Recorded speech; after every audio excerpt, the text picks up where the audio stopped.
캐대언을 리뷰한 또 여러 가지 그 컨텐츠 댓글들을 보니까 사짜다 사실은 아니다 사실은 진짜 명이었다.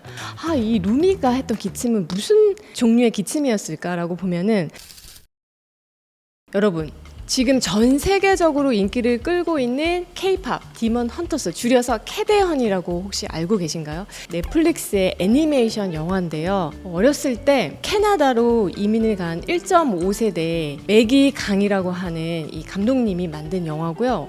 얼마 전에 보니까 또 유키즈에도 인터뷰를 하셨었더라고요. 가장 한국적인 것이 가장 세계적인 것이다. 이런 어떤 자부심을 가지고 만든 애니메이션인데 지금요 이게 어느 정도 인기냐면은 아마 뉴스 보신 분들 아실 거예요. 이 캐대언에 나왔던 그런 명소들만 찾아다니면서 투어를 하는 캐대언 투어가 굉장히 인기 폭발이라고 합니다. 저도 봤는데 사실 저는 너무 재밌게 봤거든요. 주인공 3명 중에 루미라는 이 주인공이 있는데 이 친구가 이제 노래를 하다가 갑자기 어느 날 목소리가 너무 안 나오고 기침을 계속 해가지고 노래를 할 수 없는 지경에 이른 거예요.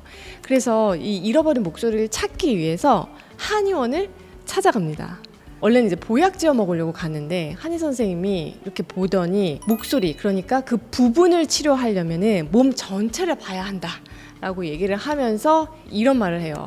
이 마음의 벽이 켜켜이 쌓여 있어서 그래서 스스로를 받아들여야 된다 라는 진단을 내리면서 이제 약을 처방을 했는데 이 약이 알고 보니까 또 포도 주스였어요. 그래서 제가 막 캐대언을 리뷰한 또 여러 가지 그 컨텐츠 댓글들을 보니까 이 한의사가 사짜다 사실은 아니다 사실은 진짜 명이었다 막 이러면서 갑론을박이 되어 있는 이제 내용들을 봤는데요. 먼저 제가 좀 오해를 풀자면은 한의사 선생님들은 무당처럼 여러분 점을 치는 게 절대 아니라요. 사진법이라고 하는 그런 정통적인 방식의 진단법을 쓰는 거예요. 그러니까 사진법이 뭐냐면 4개의 방식, 망문 문절이라고 하는데 망, 보아서 알고, 문, 들어서 알고, 또 문, 물어서 알고, 절, 만져서 아는, 촉지해서 아는 4가지 방법을 활용하는 진단법을 사진법이라고 하고요. 옛날에는 사실 요즘처럼 뭐 엑스레이라든지 이런 발달된 어떤 도구들이 없었기 때문에 그냥 이 4가지 방법을 통해서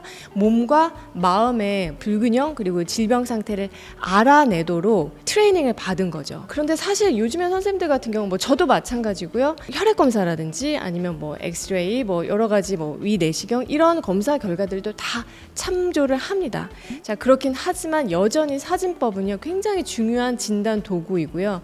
왜냐하면 내가 목이 아파서 어떤 치료를 한다라고 했을 때 이제 목구멍만 들여다보는 게 아니라 몸 전체 어디 문제가 있는지를 근본 원인을 찾아내고 근본 치료를 하기 위해서 꼭 사진법을 해야 하기 때문에 지금까지도 굉장히 중요한 진단 도구 중에 하나예요. 이 부분이 제가 사실 한의학에 있어서 굉장히 한의학이 매력적이라고 생각을 하는 부분이고 공부를 한의학을 해야겠다라고 이제 결심한 그런 부분인데 바로 한의학에서 가장 중요하게 생각하는 거는 연결성이에요. 서양의학 같은 경우는 부분을 관찰하는 데 굉장히 특화되어 있다라고 한다면은 한의학 같은 경우는 연결성을 굉장히 중요하게 본다는 거죠.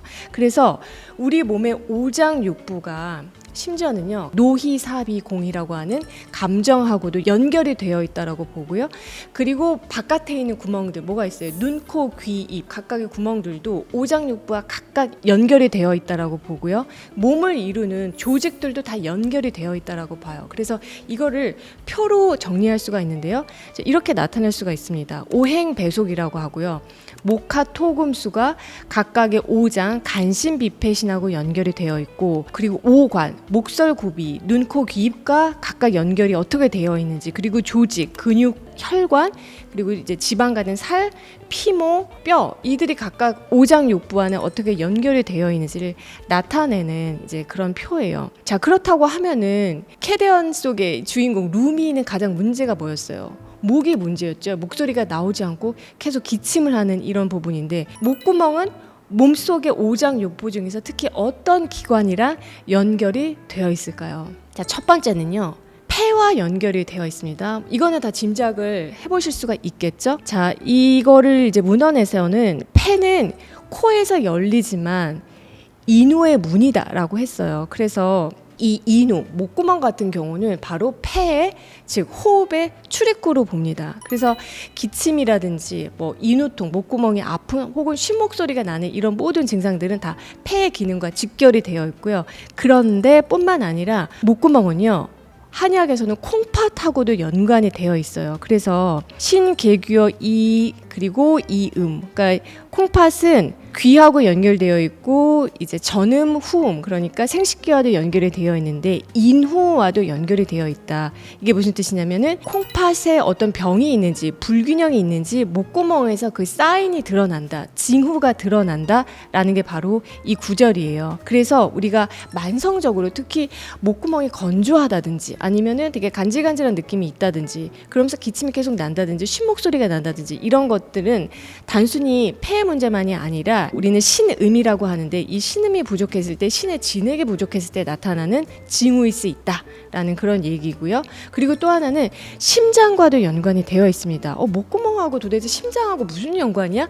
라고 생각하실 수 있는데 설의 뿌리, 그러니까 혀의 뿌리가 인후에 닿아 있기 때문에 심장의 열이 바로 인후통으로 나타나기도 한다는 거죠. 그래서 이러한 전체적인 연결성 때문에 캐대언의 한의사님도 이 루미의 목구멍만 들여다본 게 아니라 이 몸 전체를 보려고 노력을 했다는 겁니다. 그래서 이렇게 루미처럼 목소리가 안 나오고 기침을 하는 경우에 한의사가 치료를 한다면 일단 이 기침이 어떤 종류의 기침인지를 분별을 할 거예요. 기침의 종류가 한의학에서는 무려 16가지가 됩니다. 다 똑같은 기침이 아니라는 거죠. 대략적으로 풍수, 한수, 열수, 습수, 울수, 노수, 식적수, 기수, 담수, 건수, 원인에 따라서 이렇게 다양한 종류의 기침이 있고, 예를 들면요, 풍수하고 한수 같은 경우는 바람 때문에 나는 기침, 한수 같은 경우는 찬기, 냉기 때문에 나는 기침이에요. 그래서 찬바람이 불면 기침하는 이런 이제 기침을 우리는 풍수 또는 한수라고 하고요.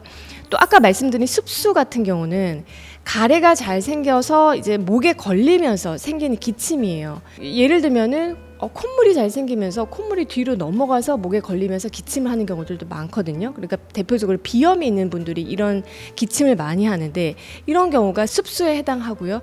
저는 정말 신기한 게 그 정말 과거에요. 식적수라는 게 있었어요. 이 식적수라는 게 뭐냐면은 음식물이 쌓여서 음식물이 제대로 소화되지 못하고 뭔가 역류하면서 생기는 기침을 예전에는 식적수라고 했고요. 이게 바로 오늘날의 대표적인 역류성 식도염으로 인해서 생기는 기침이에요. 아니 기침을 했는데 그게 꼭 폐기관지 때문이 아니라 역류성 식도염, 위장 식도의 문제로도 기침을 할 수가 있다는 거고, 이것을 예전에는 식적수라는 말로 표현을 했고 그에 따라서 맞는 치료를 했다는 거죠. 그래서 제가 생각했을 때는 이 루미가 했던 기침은 무슨 종류의 기침이었을까라고 보면은 계속 그 멤버들한테도 그 말하지 못할 어떤 그런 비밀을 계속 가슴에 묻고 있었거든요. 그러니까 본인이 그것 때문에도 스트레스가 굉장히 많았고 또 이거를 만회하기 위해서 노래 연습하는데 굉장히 매달렸단 말이죠. 그러다 보니까 이 스트레스 때문에 탈수가 굉장히 유발됐을 거고, 그것이 성대하고 기관지를 메마르게 건조시켰을 거고, 이로 인해서 목소리가 갈라지고 잠기고 목소리가 안 나오면서 기침까지 이어지는 그런 상태가 되지 않았을까라고 저는 추측을 해봅니다. 그런 경우에는 이제 대표적인 건수라고 하는 기침에 해당이 되고요. 아니면 완전히 다른 식적수도 아니었을까 저는 또 생각을 해봐요. 왜냐하면 영화 중에 이런 장면이 있잖아요. 막 그 멤버들이 모여가지고 김밥 이랑 라면 이런 거 막 폭식하는 그런 장면이 나오거든요.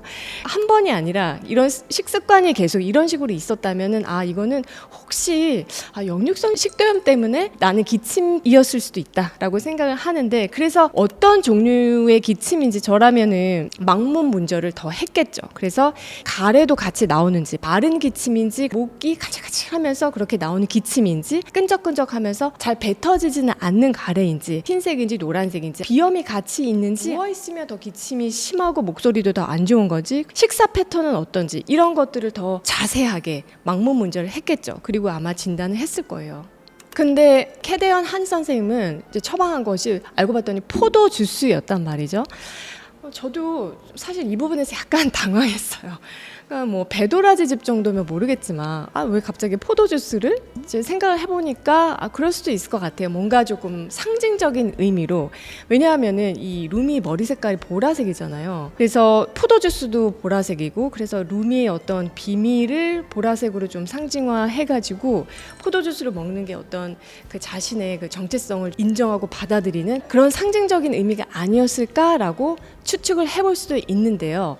그런데 포도를 기침약으로 쓰는 체질도 있습니다. 보통 이제 체질을 나누는 방법도 여러 가지지만 사상 체질로 나눈다고 한다면은 태양인 같은 경우에는 보통 폐 기능이 굉장히 발달하고 간 기능이 약한 체질인데, 이 폐에 발산하는 기능이 너무 과다해서 폐 기관지가 마르고 기침을 하고 목소리가 안 나올 때는 포도가 굉장히 좋은 약재로 쓰이거든요. 그래서 만약에 정말 이 캐대원 한의사가 태양인으로 루미를 뭐 영화에서 나오진 않지만 진단을 해서 그걸 감안하고 포도주스를 처방을 했다면은 이거는 저는 숨은 고수일 수도 있다라고 생각을 하는 거죠. 그래서 여러분, 오늘은 제가 캐대언을 리뷰를 하면서 한의학에서는 기침을 어떻게 바라보고 기침에 대해서 어떻게 근본 치료를 하는지에 대해서 알려드려 봤는데요. 만약에 기침에 계속 만성적으로 시달리는 분들이 있다면은 오늘 내용 참고하셔서 좀 근본 치료에 대해서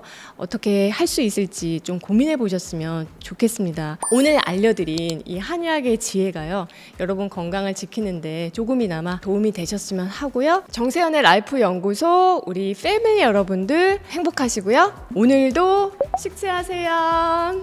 안녕.